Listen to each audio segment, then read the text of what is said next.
Hey friends, in today's video I have the immense privilege of interviewing someone who is widely regarded as one of the best lute players alive today. Nigel North has played lute for over 50 years and in that time has recorded such an impressive discography of solo and chamber works for the lute. Besides his impressive performance and recording career, he's also influenced so many of today's top lute players through private lessons, workshops, and much more, including this very popular book on continuo playing for the lute, archlute, and theorbo, which I think practically every lute player alive has today. So in the interview you're about to watch, we'll cover many topics which I thought might be of interest to you guys, my YouTube audience, which is mostly comprised of guitar players. So from that point of view, I wanted to ask Nigel to basically enlighten us all about his perspective on topics like nails or playing without nails, gut strings, how to approach the lute from a guitarist's point of view, playing Baroque music, Renaissance music on the guitar, how to get into the lute, all sorts of topics which you all seem really interested in. So there's no better person to ask than the great Nigel North. So please enjoy the interview. Welcome, Nigel. I'm so happy to have you here on my YouTube channel. Thank you very much. Happy to be here. Yeah, and congrats on your concert last night. I heard many good things. For my audience here on YouTube, I'm sure that many of them know who you are, but for those who don't, would you mind if we started with just a quick summary of sort of your origin story about how you went from learning guitar to lute and then eventually today becoming one of the most well-known lute players in the world? So people say. So actually as a kid, I started musical life on the violin, played that for many, many years and learned to play on ensembles and orchestras, learned all the theory. It was very, very good training. Then, electric guitar, classical guitar. But from about 12, I knew there was a lute, but I didn't quite know what it was, and I was searching. And then I was 15. I should have been studying for the exams that we had in England then called O-levels, but I borrowed a lute. It was a metal fret, sort of compromised lute, but it was small, and I just played that all day. I still passed my exams, and from that, then I just sort of I let go of the other instruments and stayed with the lute. I just knew that's what I needed to do, and it's been a mixture of, for about 20 years, playing in a lot of ensembles in England, big ones, little ones, accompanying singers, and then after I moved to Bloomington, Indiana, doing more teaching, although I'd taught before that. Just always been a mixture. And spent a lot of time in those years thinking and playing Bach. Right. And then at some stage, people thought I only played the Baroque lute or continuo, and I did for a while. But then I really love earlier music, and since the 90s, I've been playing more of that.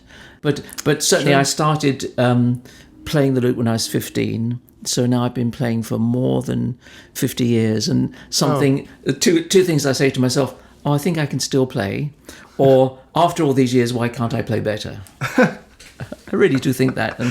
And, yeah.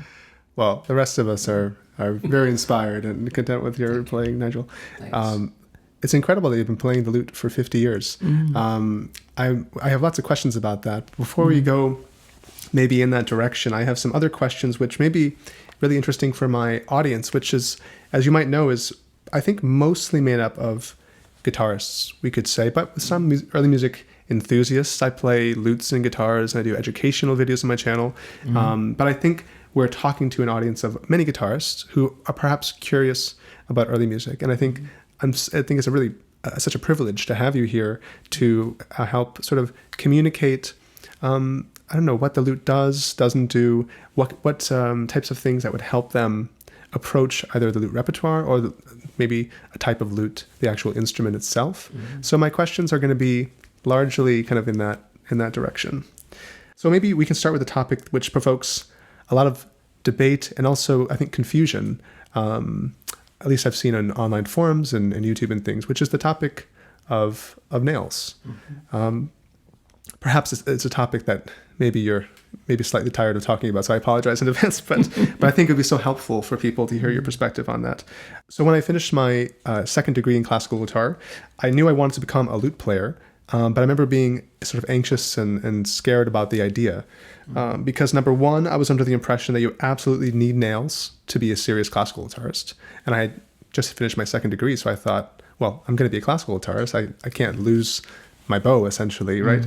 And then number two, I was under the impression that you absolutely had to cut off your nails to be any type of lute player and play thumb under.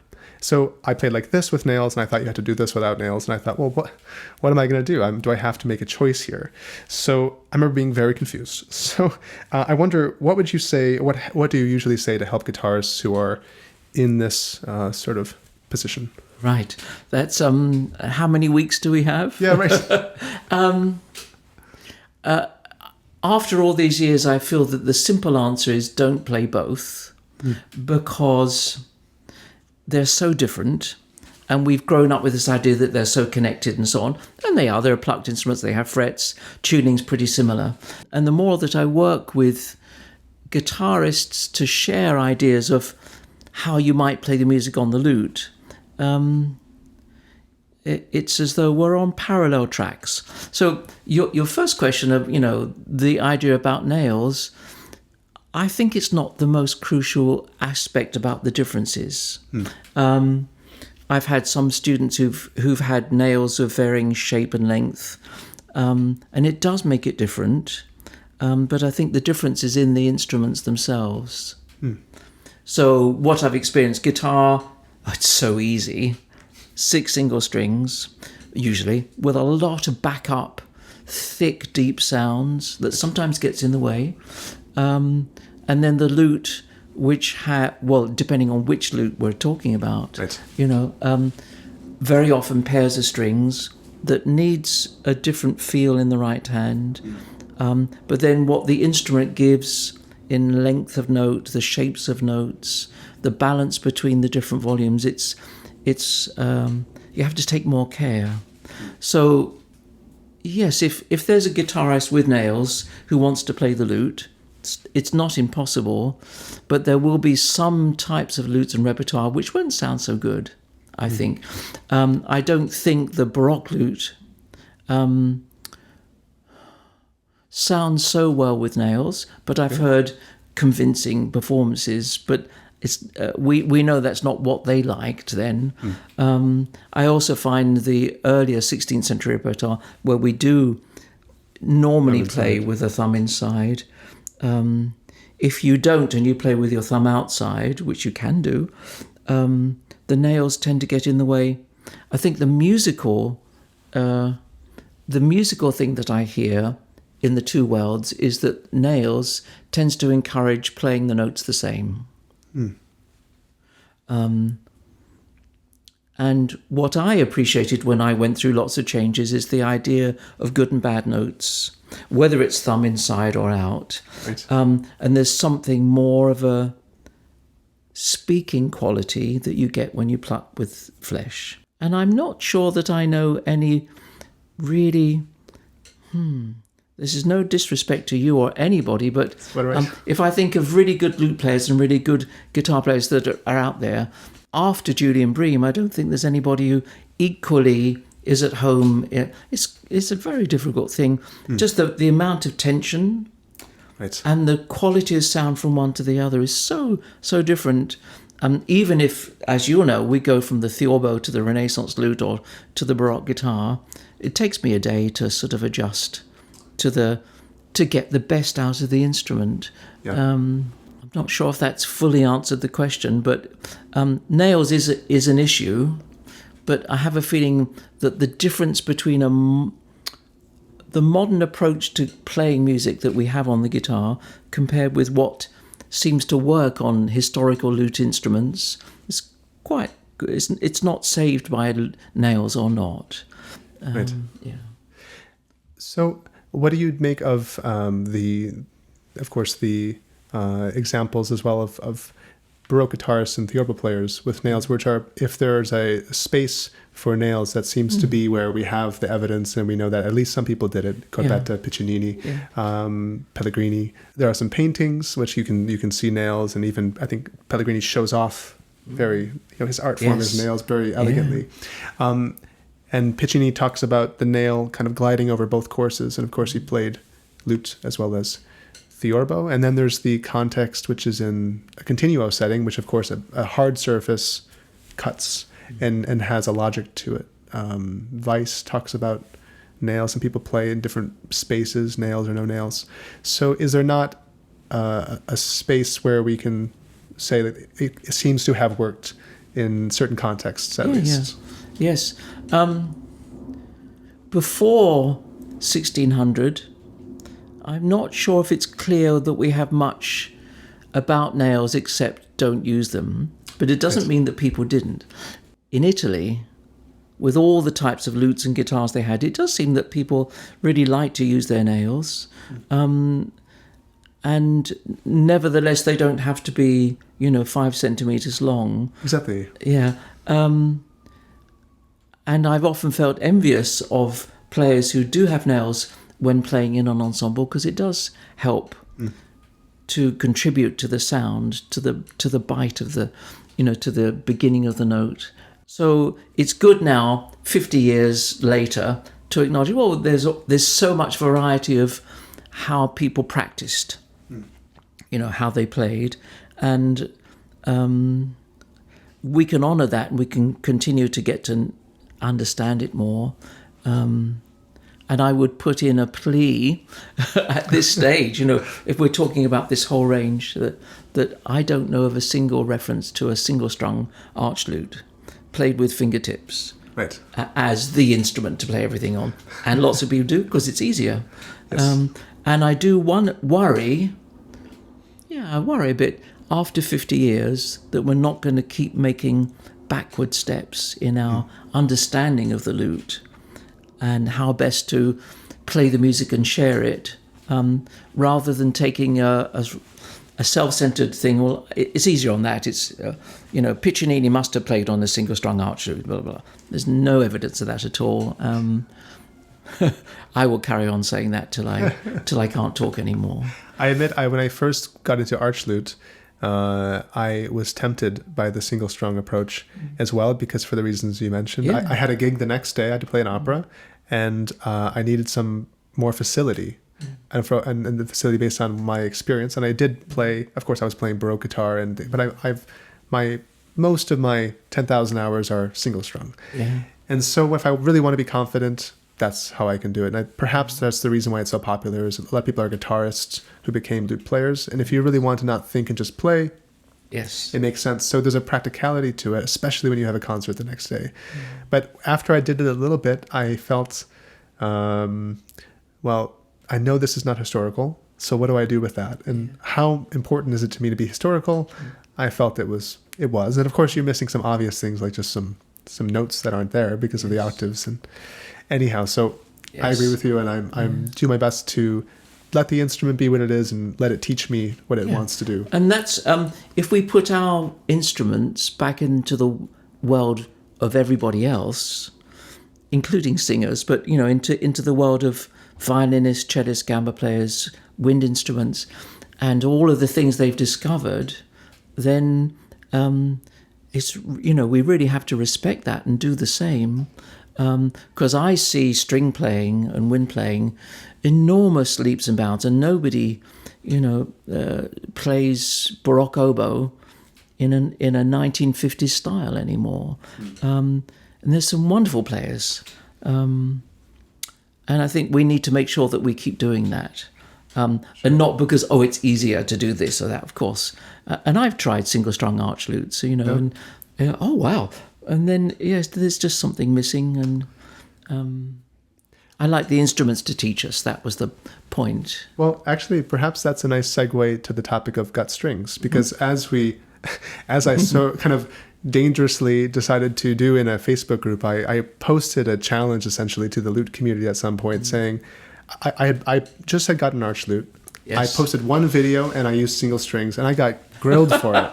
grilled for it. Oh, I remember. And okay, I know it's not historical, my bad, but at the same time, I realized that some of the people who were commenting were guilty of 6 early music sins themselves, and I thought, well, wait a minute here.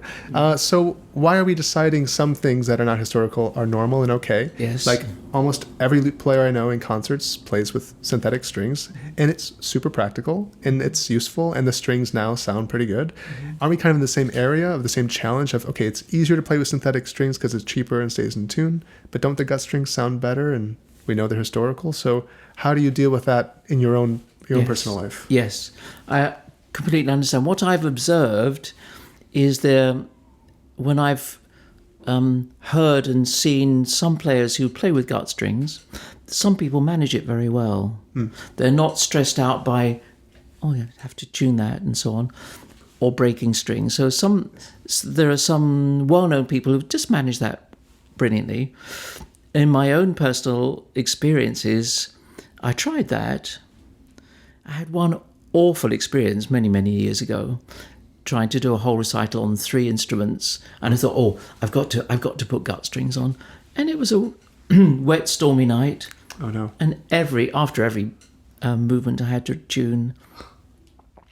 I didn't give up, so then I did what many people, when it came to recording, I'll change the strings. But then, if you do that a week or 2 before the recording, everything is different. Yes. And then I couldn't go off and do a couple of recitals on that instrument because I always had, maybe I sweated too much, my body temperature was a bit too high, I always had trouble with tuning, and that stopped me making music. And the only time, apart from last night, that I've broken a string was always when the radio was there and I had gut strings. Oh, wow. And so all of those and when Nile gut came along, and then it developed, and I thought, well, I don't mind that as a compromise because I want to play, I want to have as little stress in life as possible. There I am, I can hear myself, don't play a single-strung archlute just because you think it's easier. So, I mean, we all have to make our own decisions. If somebody plays musically on anything, I think in the end that's all right. And I remember at a summer workshop in the early 80s, there was a lovely banjo player who came for the whole week. He loved playing Bach. And in the student concert at the end of the week, he played a Bach movement. It was the most musical thing in the whole. I didn't mind that it was on a banjo. Wow. But that's, for lute players, we have to do more than that. But yes. In the end, it's just music. And I find my own personal choice, and I can be criticised, I don't mind, is I like to be able to make the sound that I feel is all right. And I'd like to be able to not be worried, is that string going flat, or what should I do that? Whoop, and something breaking. So we all have to try that in our own way, and sure, with guidance from historical evidence, which actually is quite small. This is the challenge of being a 21st century person looking backward, is putting the puzzle pieces back together. By the way, I didn't mean this question at all as a sort of a gotcha. I meant it as just simply I'm so curious. Each of us has to make 1,000 decisions, not just in our recording lives, but in our touring lives, and walking out into a stage, playing an oratorio, and 2 hours in you have to play the Betrachter, and you have to be in tune. But I'm curious that let's take a Handel opera in a very unventilated theatre with Handel, candles, which I've read about, the violinists would complain because their strings would go out of tune because of all the heat from the candles. What the hell did the archlute player do? Right. And we know that they were there. But I can also imagine Dowland, for example, playing for a small group of people, maybe with 2 lutes or 3 lutes, spare lutes. Oh, wow. We don't hear about Dowland breaking strings or playing out of tune. But I have a feeling that modern heating, ventilation, it's not very helpful for instruments. And I've been in castles and so on and stayed there, and things stabilise. Oh. But, if you and I have to fly off to a different environment and then play a concert the same day or even 2 days later, with gut strings, I just couldn't do it. Sure. But that's modern life, nothing to do with how it was for Piccinini or Kapsberger. Exactly. We're dealing with, this is kind of what we were talking about before the camera started rolling. We're already dealing with anachronisms. We're dealing with lights and heating and electricity, and all these things are strange to the person in the 17th century, for example, or for example, a 3,000 person hall meant for a big orchestra, what does the lute have to do with that? Yes. Yes.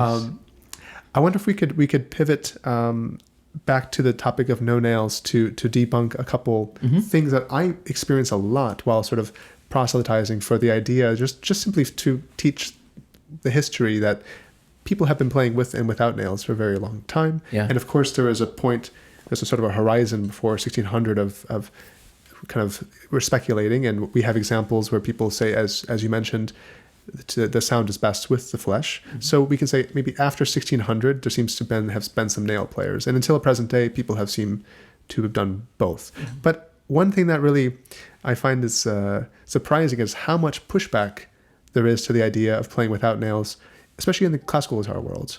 It's funny because in the lute world, you get criticized for using nails. In the classical guitar world, you get criticized for the opposite, whereas both did both at least some of the time. And so if you wouldn't mind grabbing your lute, I would love to talk about a few things there. Yeah, sure. Right, so now that we have a lute, I hope you could help me debunk a couple common myths that I am constantly typing away at to kind of, I don't know, share my experience as well as people like you of playing without nails. The first thing you hear very often that people are worried about is the idea that you can't produce enough sound if you sacrifice your nails. They think the volume is in the nails.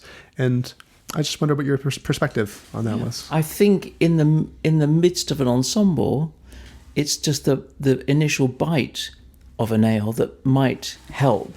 But also being practical, not playing with a big modern orchestra if you haven't got an instrument that will be heard, or don't play in 3,000 seat halls, I guess that's often, isn't that one of the problems is the question often starts with an assumption that the classical guitar, because often people are talking about this in the context of the classical guitar, it sort of starts with the assumption that you have to be able to fill that big hall.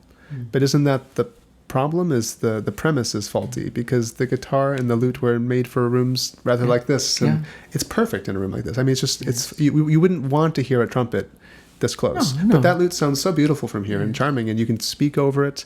Doesn't that say more about what the instrument is supposed to be doing? And I think so. To back up that, there is a quote that in our world we know from the Borough Lute tutor that says the lute's best played at night, near midnight, to no more than 2 or 3 people. Right. And we're not, of course, in the modern commercial sense, we won't make a living doing that. Right. We can't post 3 people can sign up at 11:30 at night in this little room. But it is a delicate, intimate instrument that you can't make it to be something else. Right. As we go along in the next 50 years, I'm hoping that we'll allow the lute and all its instruments to be in its right place, so that it's the same with singing. What type of singing blends with a lute? Well, the lute is stable. The lute has a sound world. It's not for us to have to increase it to go with a voice that's more comfortable on the stage singing Verdi, sadly. And so that singer shouldn't sing with a lute. Right.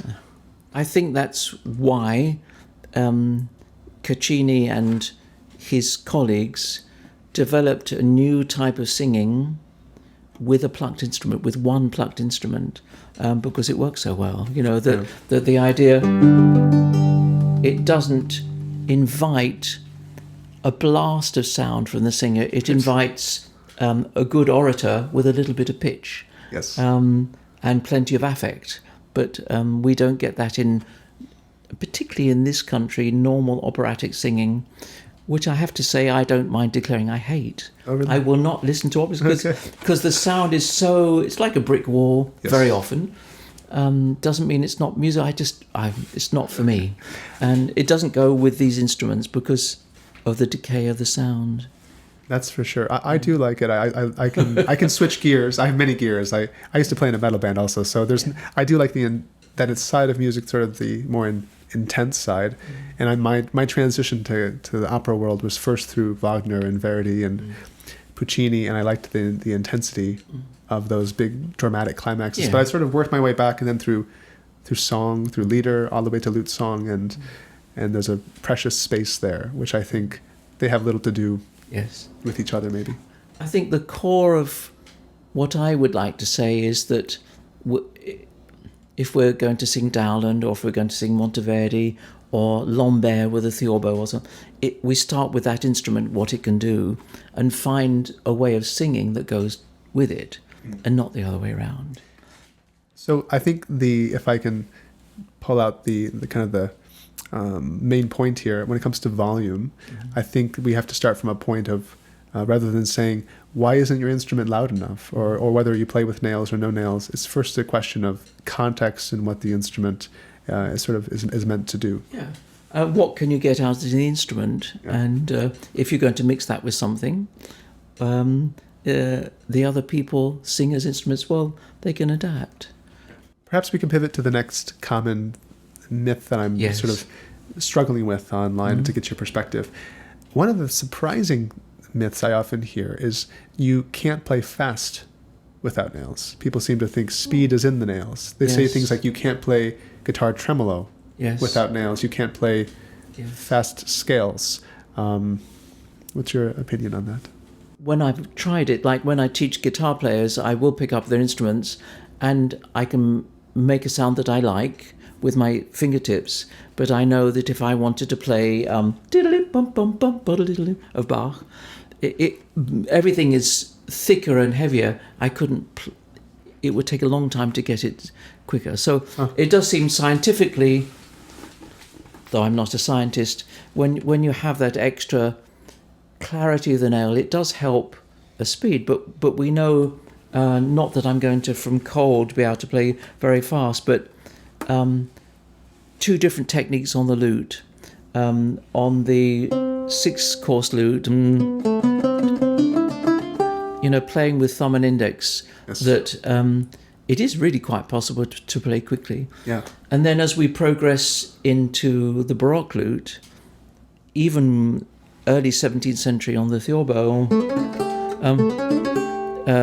the beginning use of slurs, and that goes very quickly. Yes. And when you have a good instrument, it's almost as loud. And I think the musical thing about, I think that myth is just to be thrown away. And what I hear in guitar playing is often it's not legato. That might be my set of ears, but when, and I'm not sure if I can reproduce it here, but when, I'll do it on the single string. When there's a quick apoyando, there seems to be almost a lot of planting each finger, so that I don't hear a resonant continuation of the sound articulated by the different fingers, and it bothers me as it's just my own thing. But if I demonstrate, every note is connected. Yeah. And it's also different. It's not. But so on our instruments we can show the different attacks of each note. So I think don't worry about it. Okay. Good response. Another one is you can't play with a variety of different timbres, different qualities of sound that people often say with nails. Look, you can get this Julian Bream effect. Of playing ponticello and tasto, bright and dark, and this is sort of a necessary component of music. And they think without nails, yes, you can produce a warm and mellow sound, but it's a monochromatic sound. Yes, total bullshit.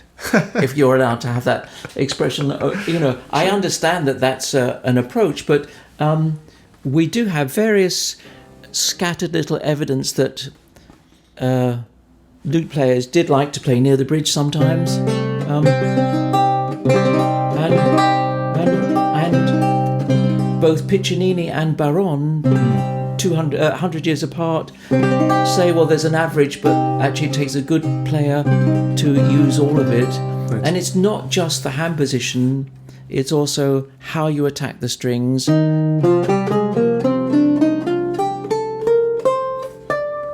use of vibrato. Yes. We just have a different range of colours. It's not black and white, Ponticello or not, which I think was something that Julian brought to the guitar world, but I think it's a wider spectrum, and we have our own. Each of the lute instruments has a range of emotions there. How the speed of how you play a note, or Yeah. much of it I just do it instinctively. Yeah. So when somebody says, "Well, how do you do that?" Oh, I'm not sure. I think of what I want to produce, and then fortunately, most of the time, my fingers will do it, but not always. Which of course is the end goal, which is something that's very hard to teach. Yeah. Because you don't want to be thinking, oh, what's that thing that I have to do to make that sound? You just simply want intention, sound, Yes. And I mean, we have all suffered from, when playing, having thoughts. Maybe, oh, there's that bit coming up. I bet I mess it up, or whatever, or I've got laundry to do after the concert, or, But actually, if we're fully in it, we're not thinking about anything. There are no word thoughts. It's just going along with the sound and the movement and the feelings. Yeah. sort of a flow state. Yeah. Moving along, now when it comes to Baroque ornamentation, I personally have found that the more I read treatises, the more I play from manuscripts from different eras, the more I try to generally become more historically informed. Unfortunately, I'm finding myself more and more at odds with how the mainstream classical guitar world approaches Baroque music. And as someone who's still a classical guitarist and still an educator, I'm trying to, as I learn more and more, I'm trying to extend an olive branch backward and help people get to what I consider to be the goods, which is the more and more, the deeper I've gone into this world, the more beauty I'm finding and more I find it moving. So I'm not really interested in criticizing anyone or saying better and worse. It's just, if you want to play more historically, I'm finding personally more and more beauty in that direction, and I think you could probably relate. But some of the things I'm seeing in the mainstream guitar world, which I have had trouble pointing out, and I've got pushback as well, is things like not using slurs, things like cross-string trills, which I think were a sort of an early attempt at imitating harpsichords, but have now worked their way into the mainstream guitar world. To play Baroque music on the guitar is to play cross-string trills. They even often call them Baroque trills. I once had a student who came to me and said, I want to come to you to learn how to play Baroque trills. And I said, I'm not really sure what you mean by that. And he said, do you mean like upper note trills, or what exactly do you mean? And he showed me an example, and he meant cross-string trills. And of course I said, that's not a Baroque thing.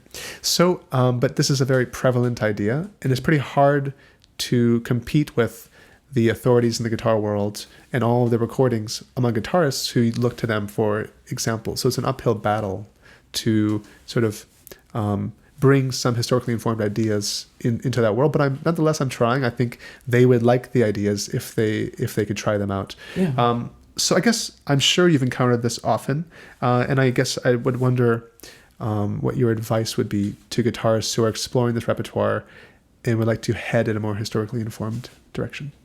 Yes. I think one of the answers related to what you've just said is we can help by playing well, and by giving examples that are convincing on our instruments. And if people want to imbibe something from that, they can. We won't be able to force them. If there are genuine guitar players who, oh, that's nice, how do you do that? It sounds so different. Then we can explain. So I learnt most by playing with other people. So violinists, flute players, singers, harpsichordists, of what's the essence of Baroque music. And for me, it's one of expression of playing and singing like you're a good orator, and allowing each note to be different rather than every note has to be the same. Yes.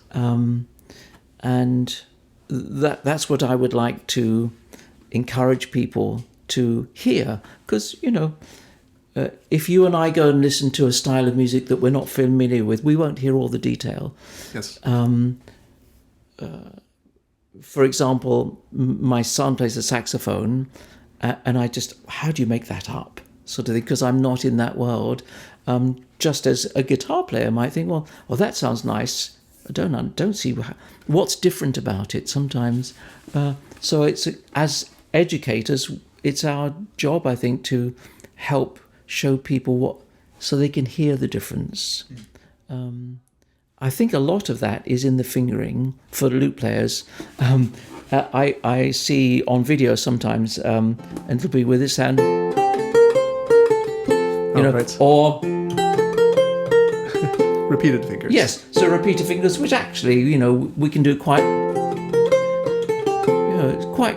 fast, but that will sound different if we do alternate. And just that simple idea that there are good and bad notes, and places in the bar which are stronger than others, harmonies that are stronger than others. Yes. I think those are basic musical things that often a modern guitar player won't have been encouraged to consider. So even in the class this morning, I don't normally play it on this instrument, the idea that that's the first real downbeat, and that both of those are 7 chords, instead of going right, which is the upside down, sort of backwards. Yeah. So gently helping people hear that when we play well on our instruments, and gently encourage, well, it's a different world.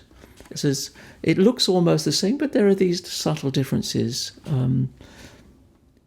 And I remember a bit of modern teaching that I had, got to make all the fingers the same. That's they've all got certainly a prevalent idea, is equality among the fingers. And if I hear a difference, there must be something wrong. But in our world, 1800 and before, they celebrated the differences, and the strings were all called different names, and right from the beginning of copying the plectrum, and it wasn't. Yes.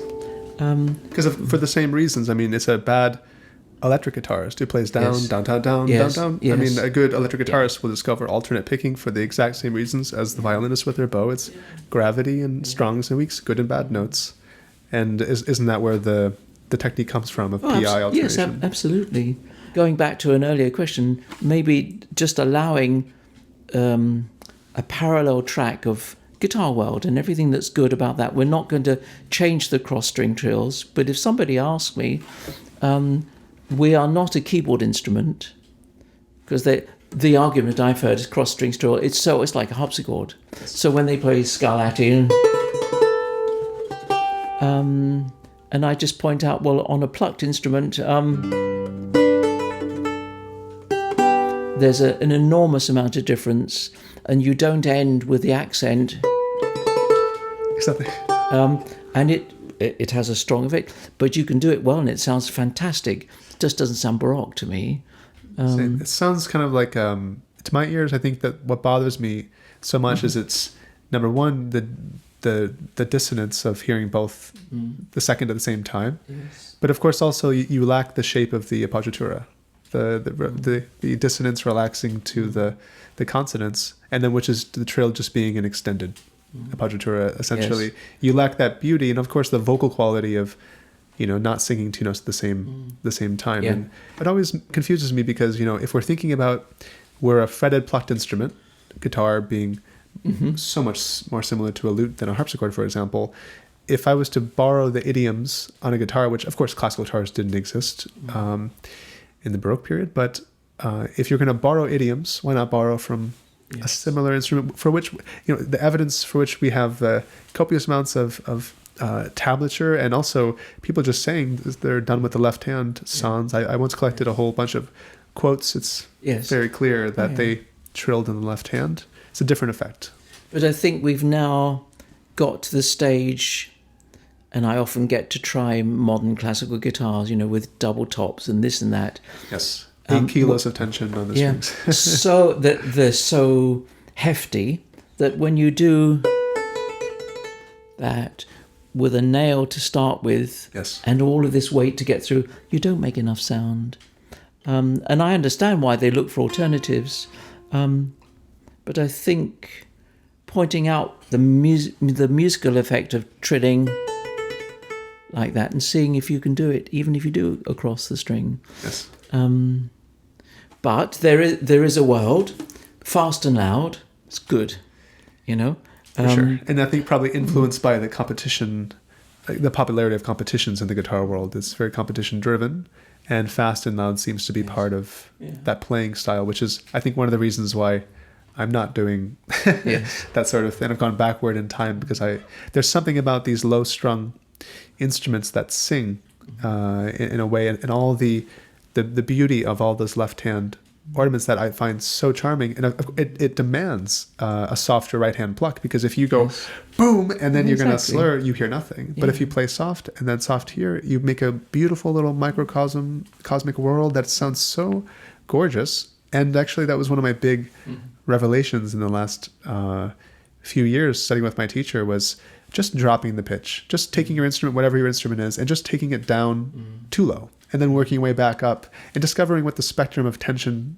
feels like. There's no string change required. You kind of forget what the old instrument felt like. But in 5 minutes, you can be playing with half the tension, and suddenly vibrato is easy. And certainly from the instruments that we have, we know you can't string them beyond a certain thing, otherwise the bridge comes off, and it doesn't sound good. Yes. I think we just have to let people be where they are and do our best, play as musically as we can on good instruments, and educate that way, and not expect every guitar player to play like a lute. That's a good point. Yeah. And, especially as one advances in age, I don't really care what people think, I'm not going to try to change it. We can't change the world, sadly, but we can't. But what I like about places like YouTube, and the reason why I'm very grateful for your time today, is because, offering little resources like this and just simply having the discussion, I think you never know who will stumble upon it at a time where, if they just would have heard that there was a treatise that talked about X, Y, and Z. I'm always sort of, starving for more information, but especially when you're just getting into the lute, you have 1,000 questions, and the further you go back in time, the harder it was to get access to that. I mean, even when I cut up my nails off for the first time, and I've done it again, I go back and forth now, but even when I did for the first time, I was sort of lost, and I thought, I don't really know how to do this. And so I've done a lot of videos and an online course even about playing without nails, just because I'm trying to fill out the content to answer the questions that I couldn't easily find. And so hopefully it'll help somebody, is the idea, without trying to change the world, as you say. Yeah. And to support our experiments, we don't have very much, and we don't have any recordings, paintings are not photographs. So we're guessing. It's the further back you go, it's more and more guesswork. Perhaps we could pivot now to the topic of playing lute music. We could specify, because when we talk about the lute, one of the first traps is that people speak about the lute as a singular instrument, but of course we're talking about a big family, and when people say the lute is played like this, it's like, well, no, which lute are you talking about, at what time? And so let's start with Renaissance lute playing. A lot of classical guitarists play Renaissance lute music, and there are many different approaches to doing this. What's your recommendation? Do you advise a capo, dropping the third string, reading from tablature? What do you advise? So I think if a guitarist really would like to get into 16th century music, learn to read the tablatures. You only have to tune down, so you get that 2 lots of fourths and then the third in the middle. And maybe a few lute players played with their thumb outside. Try to use the fingering that they did, even if your thumb's outside, so that you you get the difference between and Yes. and if you, and I've seen many students actually do this, they develop how to do that. So you're just, in case the camera, it's hard to see on camera, you're talking about the P&I alteration? Yes. So instead of playing all fast notes with middle and index, just using the thumb for the good notes. And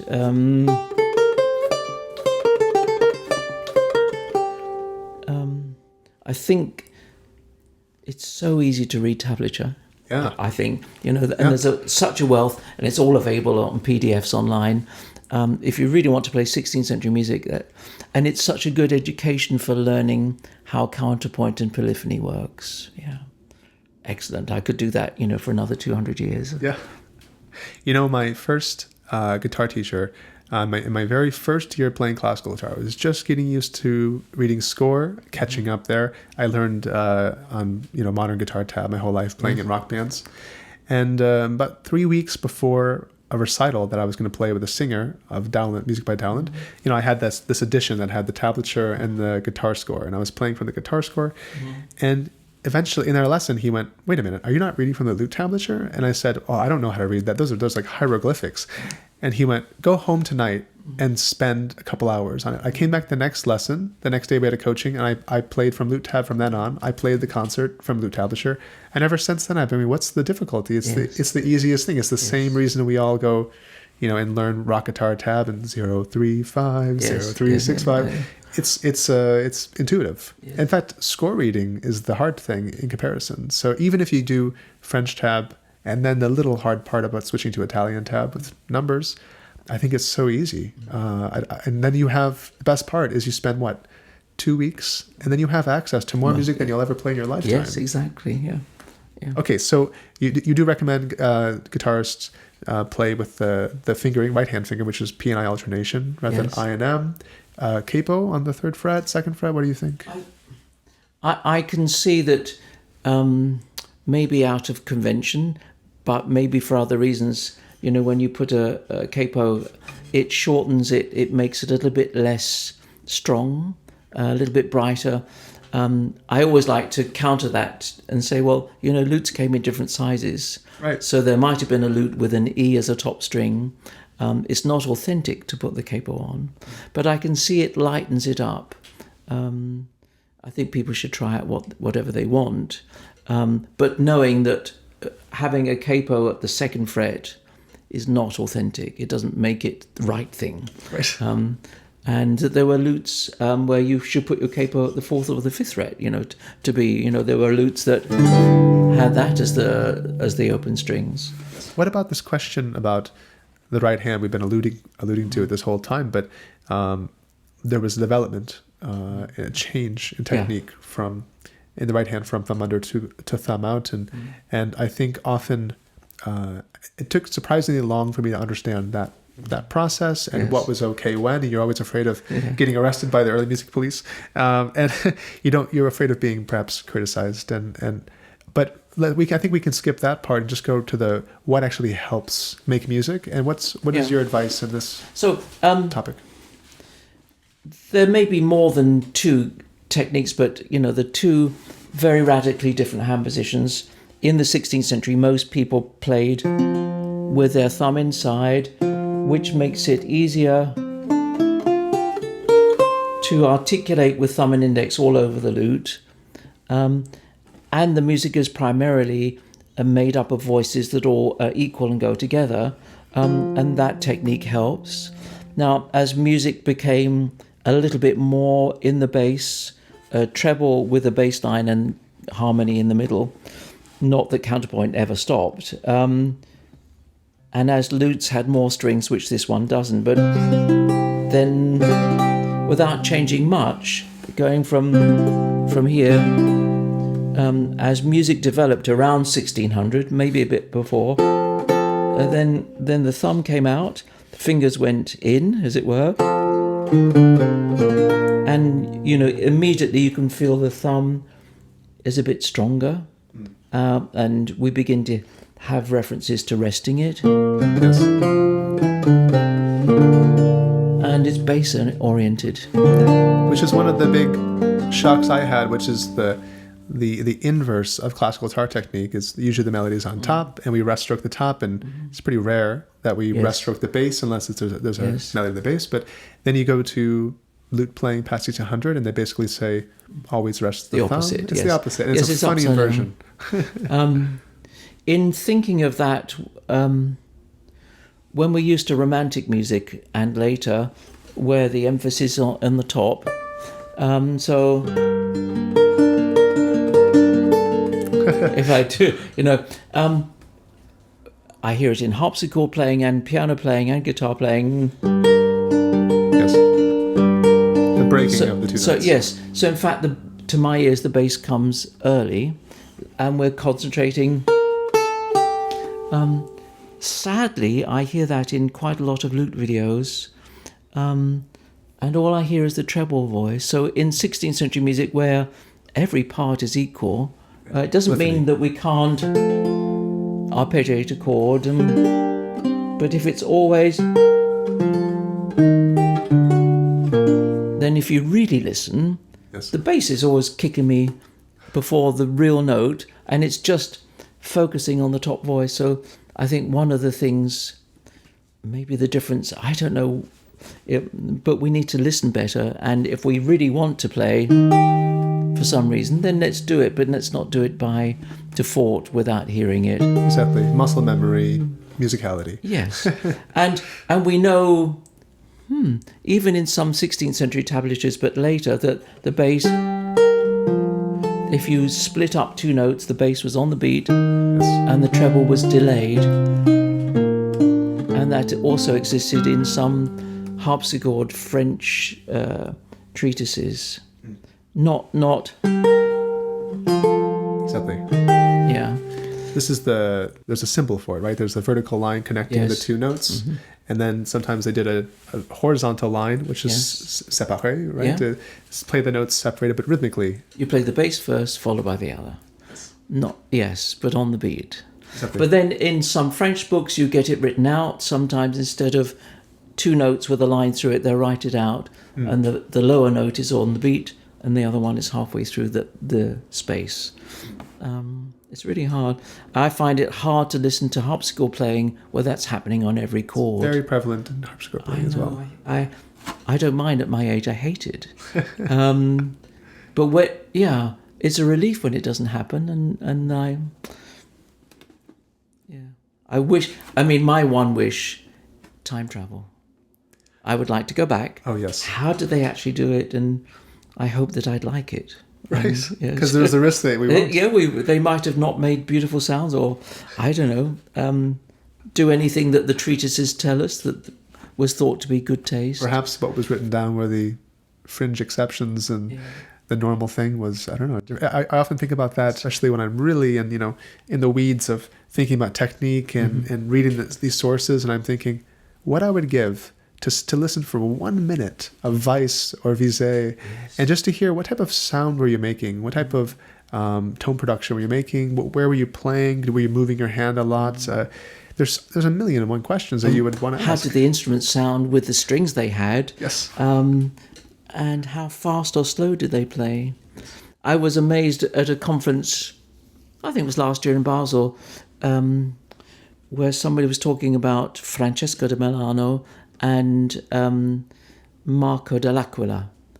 I think it was those two, and that there was documentation that Francesco loved to play and could play quickly, and Marco had to sort of give in to his, I'm not very good at playing quickly, so I'll do, he had other qualities. So we all have our things that we do well. Nobody's the same. Before we talk about playing the lute specifically, one more question about guitarists. For those guitarists who are sticking with their instrument and not willing to make a change, but are interested in playing in a historically informed way, what are some are there anything we've missed, some typical things perhaps that would help them approach these various early music styles that you encounter frequently? I think the first, and of course quite a common question, think about not playing notes the same. following the beat, making difference with what the harmony is, if it's a dissonance, a consonance, and I think everybody has the ability to recreate that, even if the fingering is different from the lute, that we can recreate a Renaissance or a Baroque way of delivering a piece.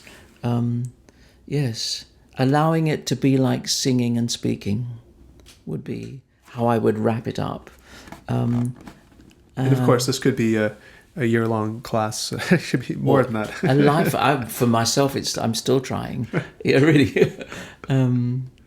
Yeah, but it's the difference, allowing things to be like speech and notes to be different and for there to be an order. It's like if we have the Pompidou building in Paris with all the pipes, colours outside, and that is modern, but if we go back to a 16th century villa, it's all beautifully proportioned and everything's hidden and it looks wonderful. So those are the two different worlds for me.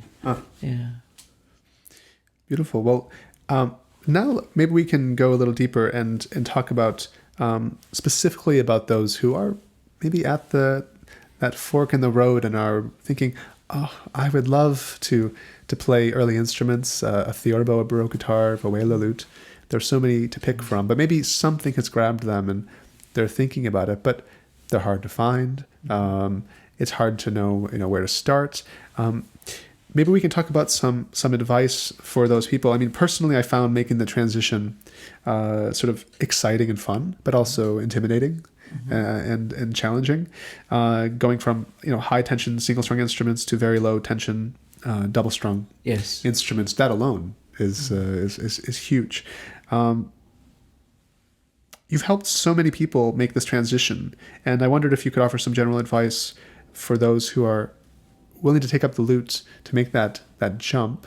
In this process, how do you usually guide people through that difficult transition? There wouldn't be a normal thing, although I can remember helping people do that. I think the first thing is to stop playing the single strung heavy, for a while. So I've had some students who wanted to do everything, and then the adaptation to the double strung lower tension, it takes longer. But of course there's the desire, want to do everything. I think you have to get accustomed to how any instrument makes its best sound. And be open to, well, it's not like that. The thing is, when you've played one instrument for 10 years, you have so much that you're used to. And I've noticed with students, it takes a couple of years, even if they stop the guitar, and it carries on. I feel a firm believer that it's really hard to do both. Sorry.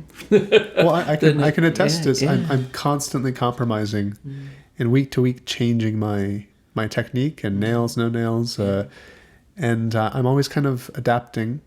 And there was something magical and powerful about spending 2 degrees only playing classical guitar for whoever knows how many hours a day. I mean, I look back at my master's recital footage and I kind of go, how did I do that? Yes. Because I can't do it now. Yes. Because now I'm dabbling on, it's a theorbo thing, Italian Baroque music, and then the next day I'm playing, I don't know, a French chanson or something. Yes. And it's like, it's such a different touch.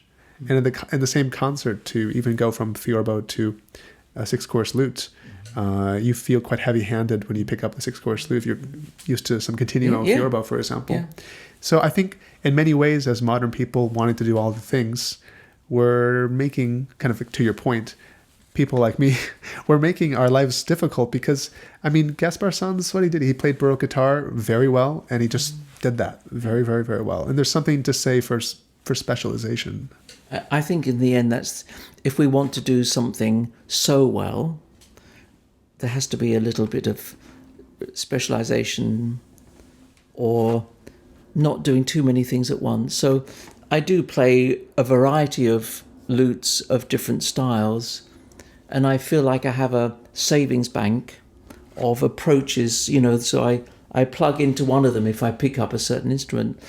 But it's hard to, let's say, prepare a program on the 13-course Baroque lute and at the same time play a 16th century program on this lute, and anything else between. But those are the extremes. And the older I've become, the more I just want to, okay, I'm going to do this for 6 months. Oh. And of course, if one's in a situation where you can do that, that's fine. I like the variety, but it is a modern disease that we want to do everything. Yeah. You know, that we singers apparently have to sing Mozart and Verdi and Stockhausen and Dowland and, you know, all with the same technique and voice and approach. I don't want to listen to that. But who are we to stop people doing that? But I think for really good musical results, a little bit of restriction or focusing on one thing at a time is good, in my opinion. And I think you're absolutely right. I mean, in my own personal experience, that is proven true to the degree that I'm happy with the result I'm getting. And I'm aware that if I was to pick one and just hone on that for a long time, I would get a better result. But there's also something to say for the pleasures of variety, you know. And it's also difficult if you are a gigging musician and you are accepting work as it comes. And of course, the people hiring you have no understanding of whether this job requires archlute or you know, theorbo or who knows what. You just show up with the right instrument. But one compromise that I've made that has made my life a little easier is that I tend not to play. I haven't ventured too much before 1600, and if I do, I play some Dowland and I play it thumb out, which seems okay. We know that he did at some stage. Yes. So one realization I had that really did help me and helped me avoid this confusion of thinking I had to play like this essentially for. I mean, some people play like this for everything up to 1800. You know, that's another thing in the lute world. Yes, it's still going on, and I see theorbo players look like they're about to get carpal tunnel syndrome. Yes, and playing the theorbo, and but it's a shame. I think that is a backward step, and it's been encouraged by the teachers around the world who are also playing with thumb inside for everything, which was such a big discovery when somebody like Michael Schäfer did it and did it beautifully. And I'd never heard, wow. And then that falls away and you realise, oh, well, that doesn't actually fit Weiss, does it? Right. Yeah. But that, I think for the guitarist, looking backward, it's a bit of good news actually, because it means that music after 1600 and even a bit before, up until the birth of the classical guitar, your hand position's quite similar, actually. Yeah. Of course, there's the question of double strings, but for example, I think my recommendation to classical guitarists or any type of guitarist going into early music would be to play theorbo. Yes. Single strings, similar hand position, and your technique works. You even have the same notes, 5 of the strings. Yes, and archlute. Because I do think a double-strung archlute with some octaves and so on does sound really good with good nails played by somebody with a sensitivity. And then you get to read in G. And perhaps working your way to the early repertoire, like you were playing in last night's concert, the Dahl's Spinacino, that's probably the most distant playing style and technique than what they're used to. And so at least for me, it's really helped to rope things off a little bit. And at the moment, for the last 10 years, since I ended my classical guitar studies, just living in thumb out, playing theorbos, archlutes, baroque guitar, and nails work for those instruments. And then gradually I've been experimenting with no nail. I've been experimenting with some thumb inside alternation, and maybe someday I'll arrive there. But at the moment, that's at least one little bit of specialization I'm trying to do.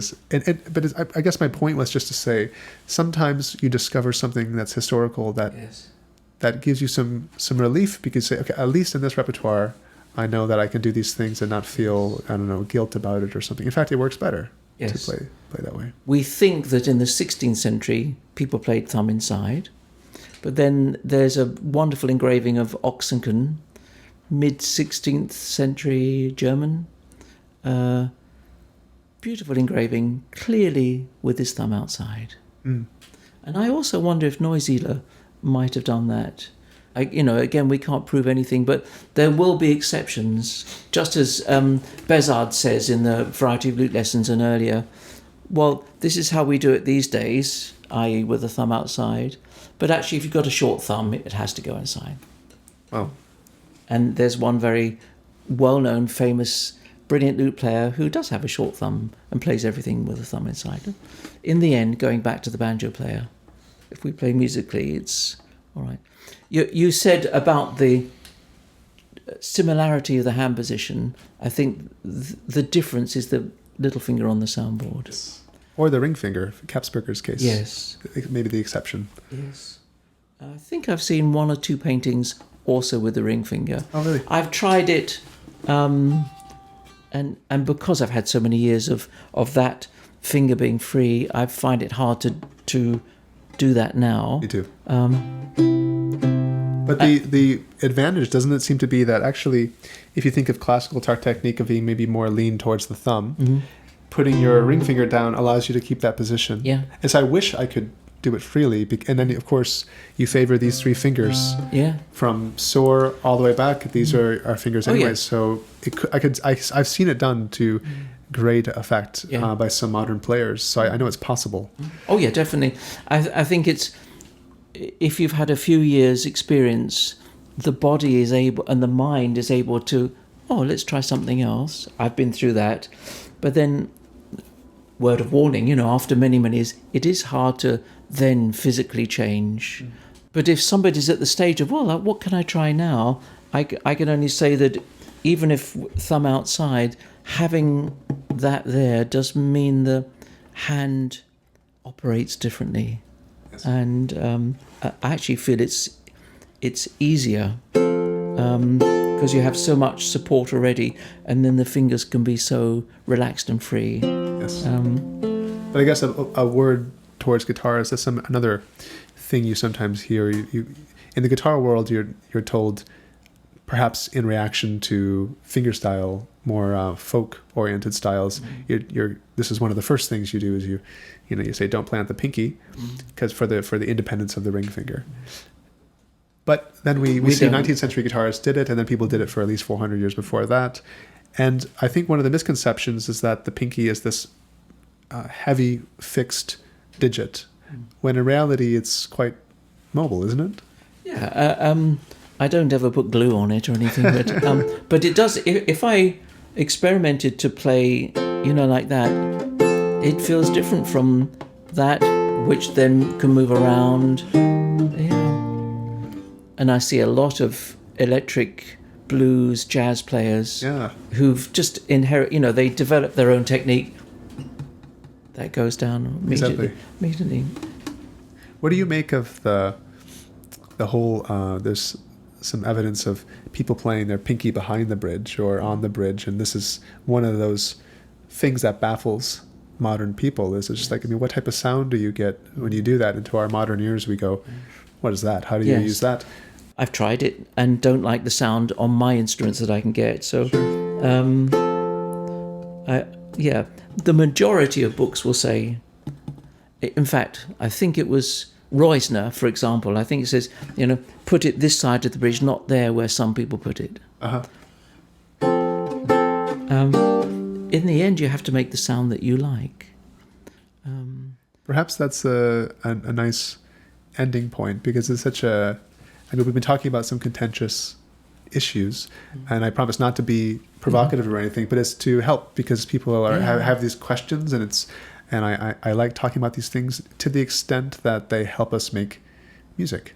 And so I think this interview will be enlightening for many people, and I really thank you for your time, Nigel. You're welcome. And I, as a parting sort of thought, it is the music that's the important thing. And all of these technical things are only so that we can do it, and not to get overwhelmed with. But he said that, and let's make music. Yeah, absolutely. Well, thank you for your time. Welcome. Thank you all for watching. Thank you. And we'll see you next time. Bye.